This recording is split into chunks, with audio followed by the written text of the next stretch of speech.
The deep ડાઇવમાં આપ સૌનું સ્વાગત છે.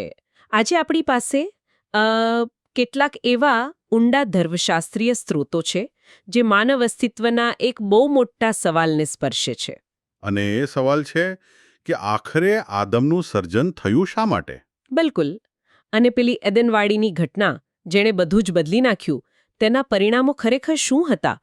આપણો હેતુ આ સ્ત્રોતોમાં જે વિચારસરણી છે એને ખોલીને સમજવાનો છે.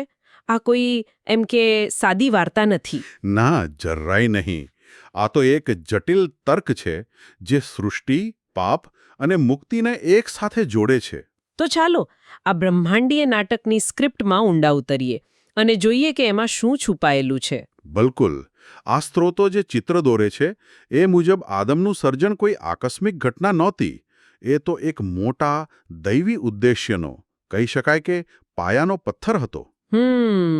અને આ ચર્ચા આપણને માત્ર શરૂઆત સુધી જ નહીં, પણ છેક સૃષ્ટિના અંતિમ હેતો સુધી લઈ જશે. સરસ, તો ચાલો શરૂ કરીએ. સ્ત્રોતો કહે છે કે આદમના સર્જન પાછળ બે મુખ્ય કારણો હતા. આપણે પહેલા કારણથી શરૂઆત કરીએ, જે મને લાગે છે કે ઘણા લોકોને કદાચ આશ્ચર્યમાં મૂકી દેશે. તો શું હતું એ પહેલું કારણ? આ મુદ્દો ખરેખર ચોંકાવનારો છે. આ લખાણોમાં એવું જોવા મળે છે કે આદમનું સર્જન વાસ્તવમાં ભવિષ્યમાં આવનારા ઈશ્વરના પુત્ર માટે થયું હતું. ઈશ્વરના પુત્ર માટે? હા, એમના માટે એક માનવ શરીર તૈયાર કરવા. એક મિનિટ, આ થોડું સમજાવો. માનવ શરીર તૈયાર કરવા મતલબ પહેલો આદમ એક પ્રકારનું શું ખોખું કે પાત્ર હતો? આ વિચાર થોડો વિચિત્ર નથી લાગતો? હા, તમે એને એ રીતે સમજી શકો છો. આ સ્ત્રોતો પહેલો આદમ અને છેલ્લો આદમ વચ્ચેનો સંબંધ દર્શાવે છે. અચ્છા, અને છેલ્લો આદમ એટલે ઈસુ ખ્રિસ્ત, બરાબર ને? એકદમ બરાબર.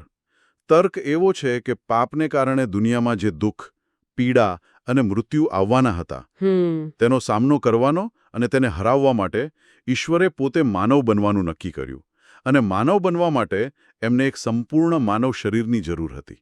ઓહ, એટલે આદમ એ મૂળભૂત મોડેલ હતો? બિલકુલ. પણ આનાથી તો એક મોટો સવાલ ઊભો થાય છે. જો આ યોજના શરૂઆતથી જ હતી, તો શું એનો અર્થ એ નથી કે ઈશ્વર જાણતા હતા કે આદમ નિષ્ફળ જ જશે? જાણે કે આ બધું પહેલેથી જ નક્કી હતું? આ બહુ સારો પ્રશ્ન છે. સ્ત્રોતો આને પૂર્વ નિર્ધારણ તરીકે નથી જોતા, પણ એને ઈશ્વરના અંતિમ ઉદ્દેશ્ય તરીકે રજૂ કરે છે. એમના દૃષ્ટિકોણ મુજબ સર્જનની પ્રક્રિયા ત્યાં સુધી અધૂરી છે જ્યાં સુધી એમાં દુઃખ અને મૃત્યુનું અસ્તિત્વ છે. એટલે પૂર્ણતા ત્યારે જ આવે જ્યારે આ બધી નકારાત્મક વસ્તુઓનો નાશ થાય. હા, સર્જનની પૂર્ણતા ત્યારે જ થાય છે જ્યારે પાપ અને તેના તમામ પરિણામોનો નાશ થાય. આ માટે ઈશ્વરનું માનવતા સાથે જોડાવવું અનિવાર્ય હતું. એટલે જ ઈસુ આવ્યા. હા, એટલે જ ઈસુ પ્રેમની આજ્ઞા દ્વારા શાસન કરવા આવ્યા. જેઓ એ શાસનને સ્વીકારે છે તેઓ બચે છે, અને જેઓ તેનો વિરોધ કરે છે એ શત્રુઓનો નાશ થાય છે. અને આ શત્રુઓમાં સૌથી મોટો શત્રુ કયો છે? સ્ત્રોતો બહુ સ્પષ્ટ રીતે કહે છે કે સૌથી છેલ્લો નાશ પામનાર શત્રુ મૃત્યુ પોતે હશે. ઓહ, ખરેખર? મૃત્યુ પોતે? હા, જ્યારે પાપ, પાપીઓ અને મૃત્યુનો સંપૂર્ણ અંત આવશે, ત્યારે સર્જન તેના અંતિમ, સંપૂર્ણ અને ભવ્ય સ્વરૂપને પ્રાપ્ત કરશે. આદમનું સર્જન એ લાંબી પ્રક્રિયાનું માત્ર પહેલું પગથિયું હતું. ઠીક છે, આ તો એકદમ દૈવી યોજના જેવી વાત થઈ, જે મુક્તિ પર કેન્દ્રિત છે. પણ મને લાગે છે કે સ્ત્રોતોમાં શૈતાન સાથેના સંઘર્ષની પણ મોટી ભૂમિકા છે, ખરું ને? હા, બિલકુલ. શું આ બંને કારણો એકબીજા સાથે જોડાયેલા છે? આદમના સર્જન પાછળનું બીજું કારણ શું હતું? હા, આ બંને કારણો એકબીજા સાથે ગાઢ રીતે જોડાયેલા છે. બીજું કારણ એક બ્રહ્માંડીય સંઘર્ષ અને એક કાનૂની દલીલ સાથે સંબંધિત છે. કાનૂની દલીલ? હા. સ્ત્રોતો અનુસાર શેતાને ઈશ્વર સમક્ષ એક દાવો કર્યો હતો. તેણે કહ્યું કે પ્રેમની આજ્ઞા. એટલે કે ઈશ્વર અને પોતાના પાડોશીને પોતાના જેવો જ પ્રેમ કરવાની આજ્ઞા. એ જ. શેતાને દાવો કર્યો કે એ આજ્ઞા એટલી કઠોર અને અવાસ્તવિક છે કે કોઈ પણ જીવ તેનું સંપૂર્ણ પાલન કરી જ ન શકે. અચ્છા, તો બી એમ કહેવા માંગો છો કે આ એક પ્રકારનો બ્રહ્માંડીય કોર્ટ કેસ હતો, જ્યાં શેતાને ફરિયાદી તરીકે એવો દાવો કર્યો કે ઈશ્વરનો કાયદો પોતે જ ખામીયુક્ત છે. બરાબર. આ સમજવા માટે ઉત્તમ ઉપમા છે. શેતાને કાયદાની યોગ્યતા પર જ સવાલ ઉઠાવ્યો હતો. અને કોઈ પણ ન્યાયિક પ્રણાલીનો પાયો એ જ છે કે જે કાયદાના આધારે ન્યાય થાય તે કાયદો પોતે ન્યાયી અને પાલન કરી શકાય તેવો હોવો જોઈએ. સાચી વાત છે. જો કાયદો જ અશક્ય હોય તો તેને તોડવા બદલ કોઈને સજા ન કરી શકાય, બરાબર ને? બિલકુલ. અને સ્ત્રોતોનો તર્ક આ જ છે. જો પ્રેમની આજ્ઞા પાળવી અશક્ય હોત તો તેને તોડવું એ પાપ ન ગણાય. અને જો એ પાપ ન હોય તો તેના આધારે કોઈનો ન્યાય ન થઈ શકે. એકદમ. પણ જો એ આજ્ઞા પાળવી શક્ય હોય તો પછી તેને જાણી જોઈને તોડનારા ગુનેગાર ઠરે છે અને મૃત્યુને પાત્ર છે. બસ આ જ મુદ્દો છે. તો પછી ઈશ્વરે આ દાવાને ખોટો કેવી રીતે સાબિત કર્યો? કોઈક પુરાવાની જરૂર તો પડી જ હશે ને? હા, અને એ પુરાવા માટે જ મનુષ્યનું સર્જન થયું. ઈશ્વરે પોતાના સ્વરૂપમાં મનુષ્યો બનાવ્યા. ઈશ્વરના સ્વરૂપો. હા, આ એવા લોકો છે જેઓ પોતાના જીવન દ્વારા અને જરૂર પડે પોતાના મૃત્યુ દ્વારા એ સાબિત કરે છે કે પ્રેમની આજ્ઞાનું પાલન કરવું શક્ય છે. તેઓ મૃત્યુ સુધી ઈશ્વર અને પાડોશીને પ્રેમ કરીને શૈતાનના જૂઠાણાને ખુલ્લું પાડે છે. વાહ! એટલે આ લોકોના જીવન જીવંત પુરાવા બની જાય છે. હા, જે ગુનેગારોનો ન્યાય માટેનો કાનૂની આધાર પૂરો પાડે છે. આ હેતુ માટે આવા સાક્ષીઓ તૈયાર કરવા માટે આદમનું સર્જન થયું હતું. ઓકે. તો આપણે જોયું કે આદમના સર્જન પાછળ બે મોટા ઉદ્દેશ્યો હતા. એક મુક્તિ માટેનો માર્ગ તૈયાર કરવો અને બીજો ન્યાય માટેનો આધાર સ્થાપિત કરવો. આ તો ખૂબ જ મોટી જવાબદારી હતી. પણ આપણે જાણીએ છીએ કે વાર્તામાં એક વળાંક આવે છે. આટલા મોટા ઉદ્દેશ્ય છતાં આદમ નિષ્ફળ ગયો. હા. સ્ત્રોતો આ નિષ્ફળતા વિશે શું કહે છે? એવું તો શું થયું? સ્ત્રોતો આ વિશે ખૂબ જ સ્પષ્ટ છે. આદમની નિષ્ફળતાનું મૂળ તેના પ્રેમની પ્રાથમિકતામાં હતું. તેણે ઈશ્વર કરતાં હવાને વધુ પ્રેમ કર્યો. જ્યારે હવા દ્વારા શૈતાનની લાલચ આવી ત્યારે તેણે ઈશ્વરની આજ્ઞાને વફાદાર રહેવાને બદલે હવાને ખુશ કરવાનું પસંદ કર્યું. તેણે લાલચનો સામનો ન કર્યો. અને આજ્ઞાનો ભંગ કર્યો. બરાબર. અને આ હારના પરિણામો શું આવ્યા? હાર શબ્દ અહીં ખૂબ જ મહત્વનો લાગે છે, નહીં? હા, કારણ કે અહીં એક આધ્યાત્મિક સિદ્ધાંત કામ કરે છે જેનો ઉલ્લેખ સ્ત્રોતોમાં છે. જે કોઈ હારી જાય છે તે જીતનારનો ગુલામ બની જાય છે. અચ્છા.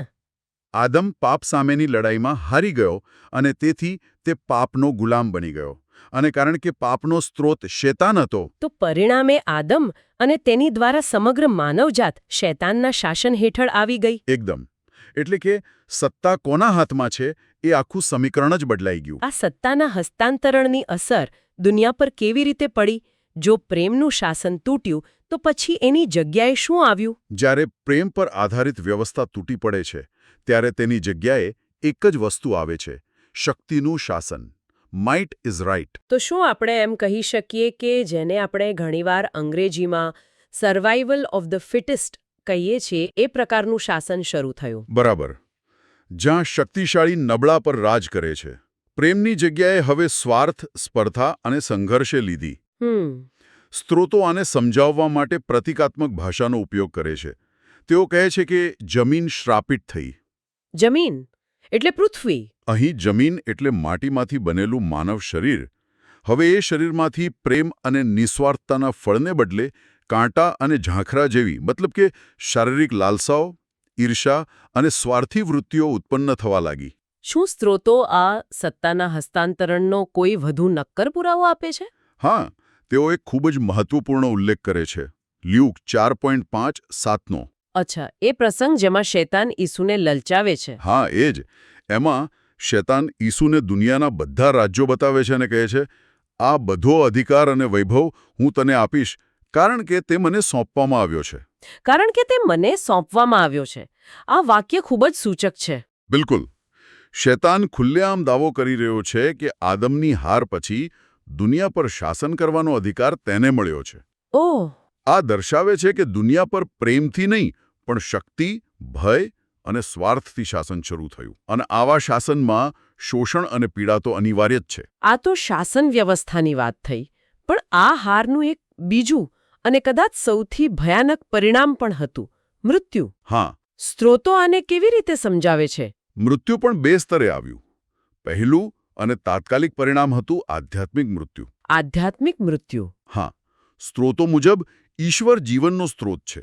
પાપ કરવાથી વ્યક્તિ ઈશ્વર સાથેના જીવન સંબંધમાંથી કપાઈ જાય છે. આ જોડાણનું તૂટવું એ જ આધ્યાત્મિક મૃત્યુ છે. તમે જીવનના સ્ત્રોતથી જ અલગ થઈ જાઓ છો. અને શારીરિક મૃત્યુનો શું? એ કેવી રીતે આવ્યું? તે હવે નાશવંત બની ગયું.